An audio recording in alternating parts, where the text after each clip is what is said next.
하루를 살아가는 시편 묵상 2월 16일 묵상을 시작하겠습니다. 오늘의 제목은 주님의 피난처로 갈 수만 있다면 입니다. 오늘의 시편 말씀을 읽겠습니다.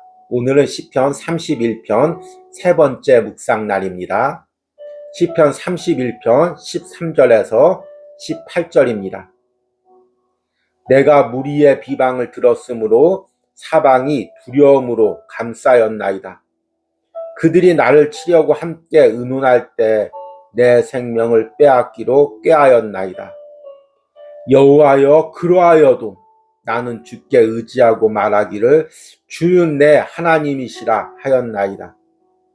나의 앞날이 주의 손에 있사오니 내 원수들과 나를 핍박하는 자들의 손에서 나를 건져주소서. 주의 얼굴을 주의 종에게 비추시고 주의 사랑하심으로 나를 구원하소서. 여호와여, 내가 주를 불렀사오니 나를 부끄럽게 하지 마시고 악인들을 부끄럽게 하사 스올에서 잠잠하게 하소서. 교만하고 완악한 말로 무례히 의인을 치는 거짓 입술이 말 못하는 자 되게 하소서. 아멘. 오늘의 시편 묵상입니다. 선지자가 자신을 따르는 청년과 함께 한 성읍에 머물며 잠을 잤습니다. 아침에 일어나자 적의 군대가 말과 병거를 동원해 그 성을 포위하고 있었습니다. 선지자를 죽이기 위해서입니다. 선지자를 섬기던 청년은 이 상황을 보고 절망합니다. 아, 우리가 죽게 되었구나. 그러자 선지자는 그에게 이렇게 말합니다. 두려워하지 말라. 우리와 함께한 자가 저들보다 많다. 그리고 그 청년을 위해 이렇게 기도합니다. 주님, 그의 눈이 열려져 보기를 원합니다. 그러자 종의 눈이 열립니다. 하나님이 보내신 불말과 불병거가 그들을 둘러싸고 있는 것을 보게 됩니다. 열왕기하 6장의 엘리사와 그의 종 이야기입니다. 오늘 시편 31편에서 다윗이 바로 이런 상황에 놓여 있었습니다.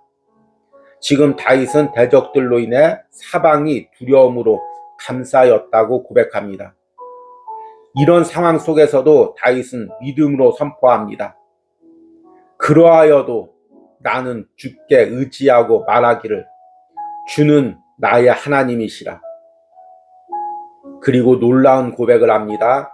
나의 앞날이 주의 손에 있사오니 내 원수들과 나를 핍박하는 자들의 손에서 나를 건져주소서. 다윗은 대적들로 둘러싸여 두려움에 감싸인 상황 속에서도 주님이 나의 하나님이며 나를 건져주시는 능력이 있는 분임을 고백합니다. 엘리사처럼 눈에 보이는 군대의 포위 속에서 하나님의 영적인 도우심을 본 것입니다. 그것이 다윗을 살게 한 것입니다. 사막을 걸어가는 사람이 언덕만 넘으면 바로 오아시스가 있는데 그 언덕 앞에서 쓰러져 죽는 경우가 있습니다. 더 이상 가도 소망이 없다고 생각했기 때문입니다. 예수 그리스도께서 십자가에서 흘려보내신 회복의 은혜는 흘러 내 삶의 장소까지 부어집니다. 그러나 사탄은 계속해서 내게 아무런 소망이 없다고 말합니다. 그 회복의 은혜의 물을 마시지 못하게 합니다. 더 이상 붙들 것도 의지할 것도 없다고 말합니다. 내가 눈을 들어 내게 부어지는 은혜의 샘물 볼 수만 있다면, 그래서 그곳까지 걸어갈 수만 있다면 나는 살 수 있습니다. 그것이 내가 피할 피난처입니다. 아멘. 오늘의 시편 해석과 적용입니다. 오늘은 시편 31편 세 번째 묵상을 했습니다. 앞에서 두 편의 묵상을 통해 시편 31편의 주제가 하나님께 피하는 기도이고 지금 다윗은 대적들의 위기 가운데 하나님께 모든 자신의 사정을 아뢰고 하나님의 위로와 도우심을 받고 있다고 말씀을 드렸습니다.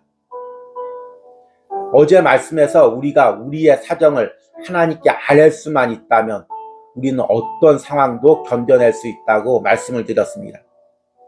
문제는 우리가 하나님께 아뢰 수 없도록 사방의 어둠이 우리를 옥죄어 온다는 것입니다. 다윗이 자신의 모든 사정을 하나님께 아뢰고 하나님의 위로와 도움을 얻을 수 있었던 것은 다윗이 자기를 둘러싼 모든 어두운 상황과 싸워서 뚫고 하나님 앞에까지 나갔기 때문인 것입니다. 오늘 시편에서 다윗이 어떤 상황에 놓여 있는지를 고백합니다. 13절에 내가 무리의 비방을 들었으므로 사방이 두려움으로 감싸였나이다. 그들이 나를 치려고 함께 의논할 때 내 생명을 빼앗기로 꾀하였나이다. 지금 다윗은 사방에 대적들로 둘러싸여 있습니다. 그 대적들은 계속해서 다윗을 비방하고 저주하며 계속해서 서로 의논해서 어떤 말로 어떤 계략으로 다윗을 더욱더 무너뜨릴까 계속해서 계획하고 있습니다. 그런 암담한 상황 가운데서도 다윗은 하나님께 나갔던 것입니다. 오늘 시편의 기도가 어떤 상황에서 정확히 드려졌는지는 알 수가 없습니다. 그런데 오늘 시편을 묵상하다 보니까 사무엘 하에 다윗이 압살롬의 반란 가운데 시므이에게 저주를 들었던 그 상황이 떠올려집니다. 사무엘하 16장에서 다윗이 압살롬의 반란 가운데 머리를 풀고 눈물을 흘리며 맨발로 피난할 때 시므이가 언덕 위에서 돌을 던지면서 다윗과 신하들을 저주합니다.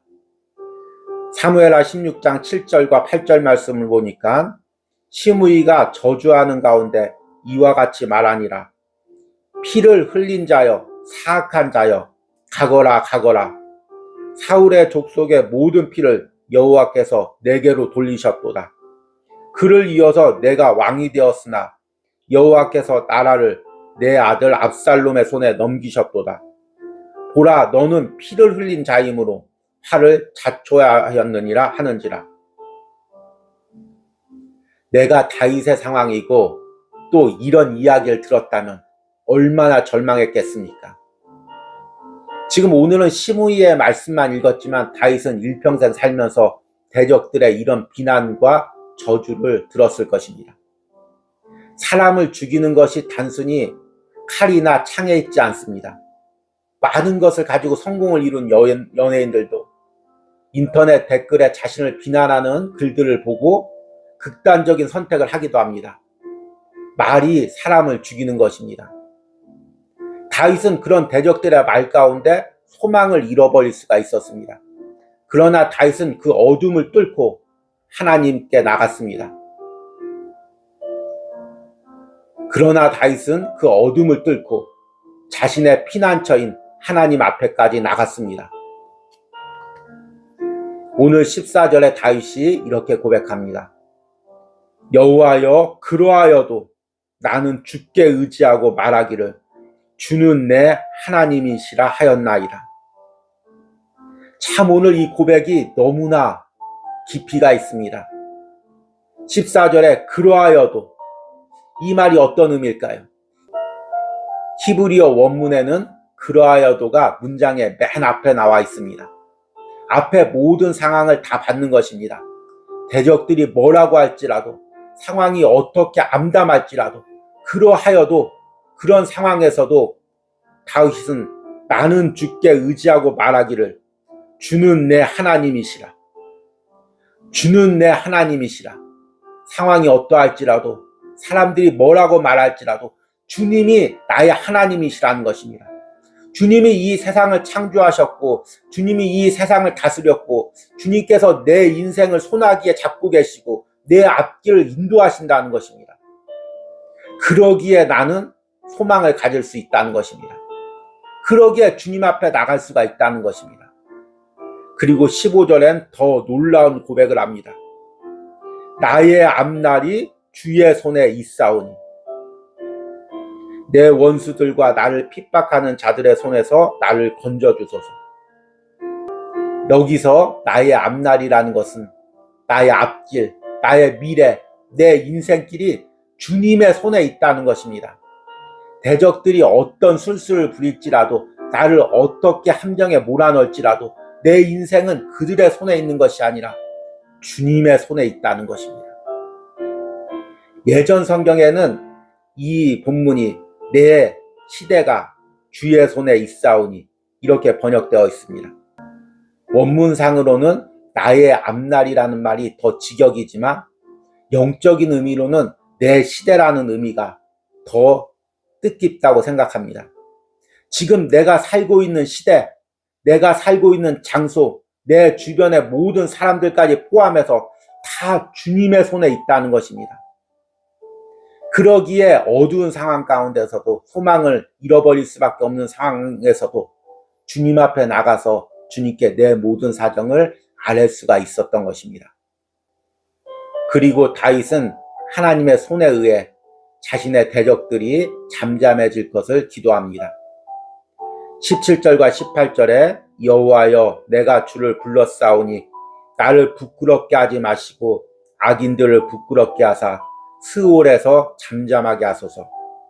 교만하고 완악한 말로 무례히 의인을 치는 거짓 입술이 말 못하는 자가 되게 하소서. 오늘 앞에서 시편 묵상에서는 엘리사와 그의 종의 이야기를 했습니다. 아람 군대가 엘리사를 잡기 위해서 엘리사가 머물고 있는 모든 성을 포위하자 그 종은 그 상황만 보고 죽게 되었다고 탄식을 합니다. 그런데 그때 엘리사가 기도합니다. 주님, 이 종의 눈을 열어 주님이 우리와 함께 계신 것을 보게 하소서. 그러자 천군 천사가 그 성을 호위하고 있는 것을 영적인 눈을 들어 보게 합니다. 바로 우리가 오늘 하루 보아야 할 것이 바로 이것입니다. 현실의 어려움, 현실에서 나를 비난하는 말들을 듣는 것이 아니라 영적인 눈을 들어 지금도 주님의 손으로 나를 붙들고 있는 주님의 능력을 보아야 됩니다. 또 앞에 묵상에서 오아시스를 앞두고 바로 언덕에서 죽은 사람 이야기를 했습니다. 지금 언덕만 넘어가면 바로 오아시스가 있는데 지금 그 언덕을 못 넘는 것입니다. 소망이 없기 때문입니다. 넘어가도 끝없이 사막이 펼쳐져 있을 것이라고 미리 생각했기 때문입니다. 지금 사탄이 우리에게 주고 있는 마음이 바로 이것입니다. 더 가도 소용없다. 더 기도해도 소용없다.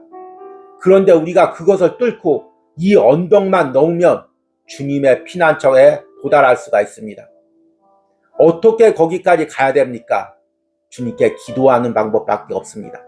내 사정을 아뢰면서 주님께 기도하며 나가는 것입니다. 그때 주님의 피난처 가운데 주님의 위로와 도움을 받을 수가 있는 것입니다.